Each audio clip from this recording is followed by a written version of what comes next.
That is James Mennie. He is over at the Montreal Gazette, and he's working today, too. Hey, Jim. Well, I wouldn't say I'm working today, but it's always a pleasure talking to you on the radio there, bud. I forgot. This is pleasure for you, not work. I take that back. I would almost do it for nothing. Well, I'll remember that. Jim, I'm not that far away. But okay. Anyway. Let me start with the thing we talked about at the end of last week, which is Bill 1, of course, this new Quebec Constitution. What have you seen over the course of the past couple of days? The details. The devil is in the parts that they don't tell you about, and that they had a big fanfare. It's in the fine print, and in this fine print, the Constitution of Quebec, and this is what I love.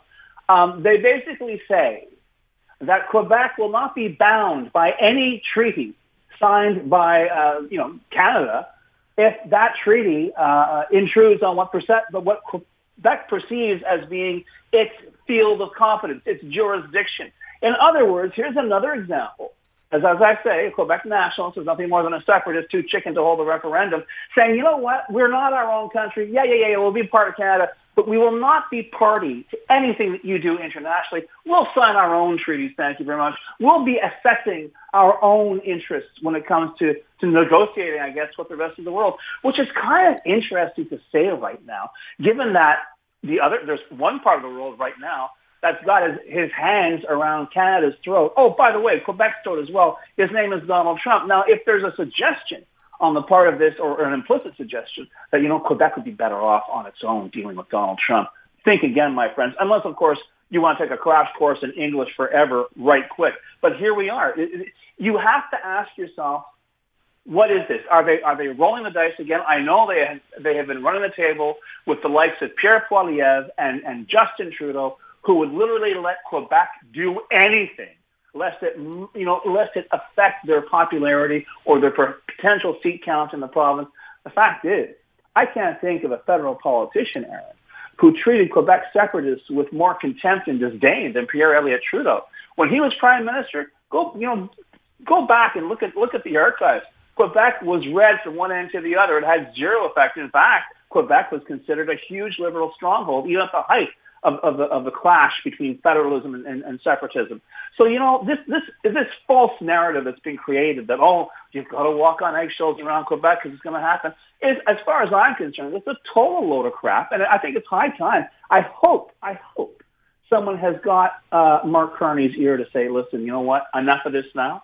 It's time to push back. It even doesn't matter if the PQ, if a separatist party takes over again, it's time to push back, because in the end, if they could have go on a separate, if they were going to separate, if they could hold a referendum, they'd have done it yesterday. But the numbers are there, Aaron. It's not going to happen. So quite frankly, this idea of being able to, gnaw away at whatever, federalist structure we have in Quebec, as far as I'm concerned, isn't just, nefarious. It's downright cowardly.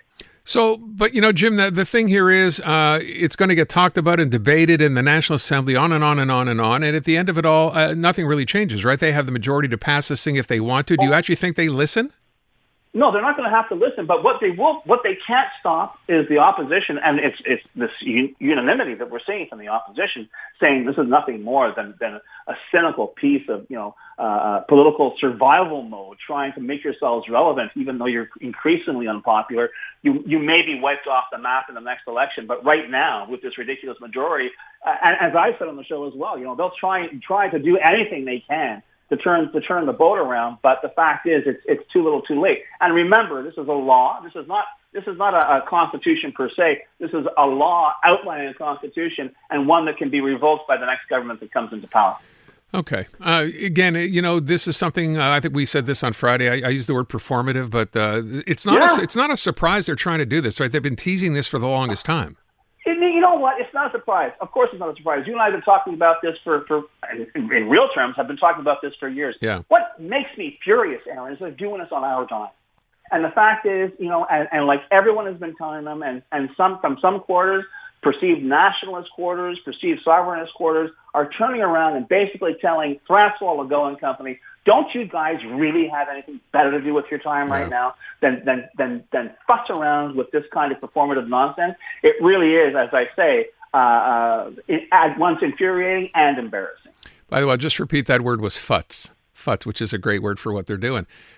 Jim, so I heard the announcement today from Montreal, Luc Rabouin. Again, the first thing I thought of when I heard him talking about what, the pedestrianization, if you will, of Old Montreal is, really, is this the most important thing we're going to focus on for the party? Is this? What's your take?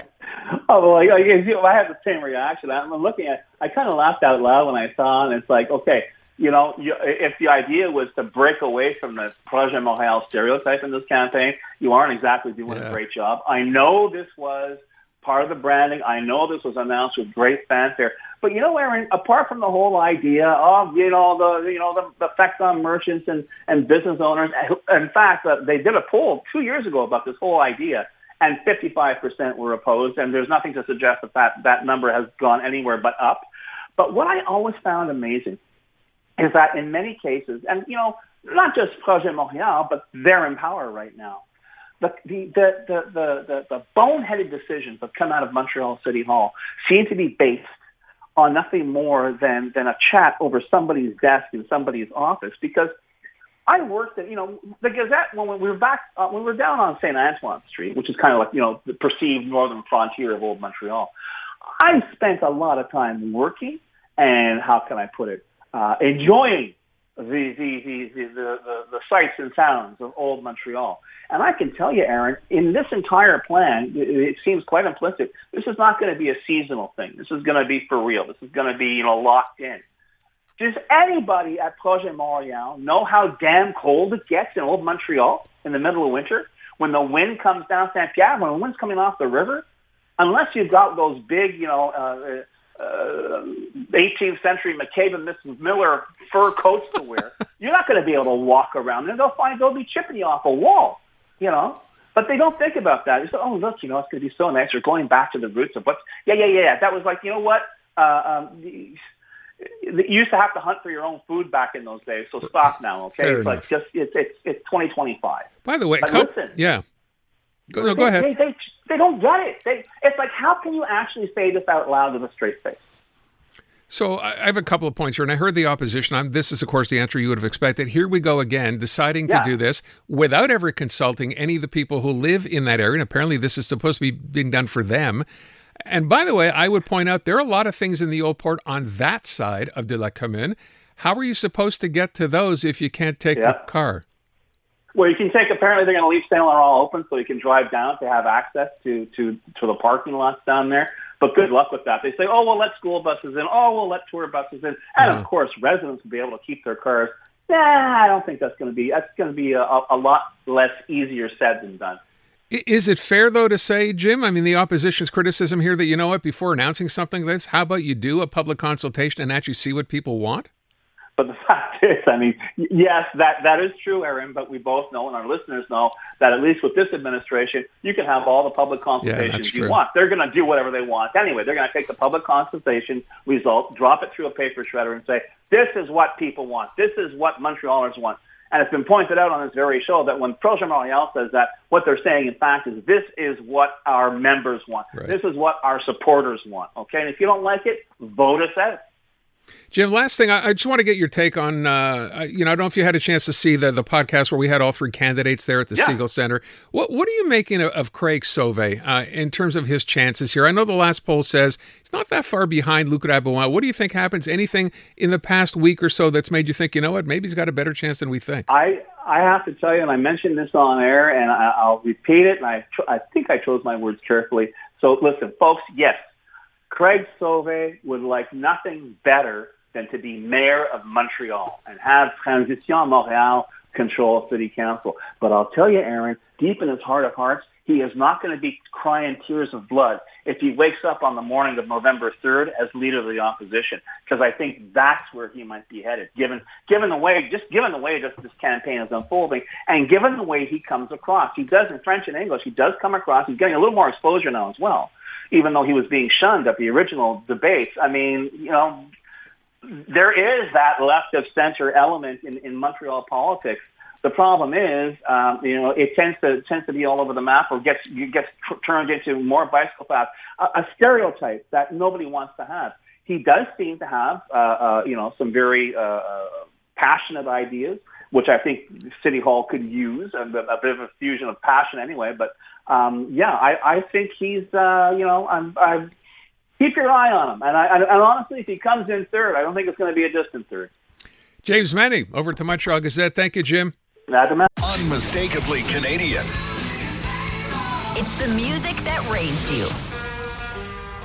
The artists raising the bar. Hi, this is Brian Adams. Hey, my name's Brett Emmons. I'm from the Glorious Sons. Hi, I'm Nelly Furtado. Made in Canada. The station that champions Canadian music. Loud, proud, and all yours. No passports required. Just press play. Tap into Made in Canada now on iHeartRadio.ca Or the free iHeartRadio app.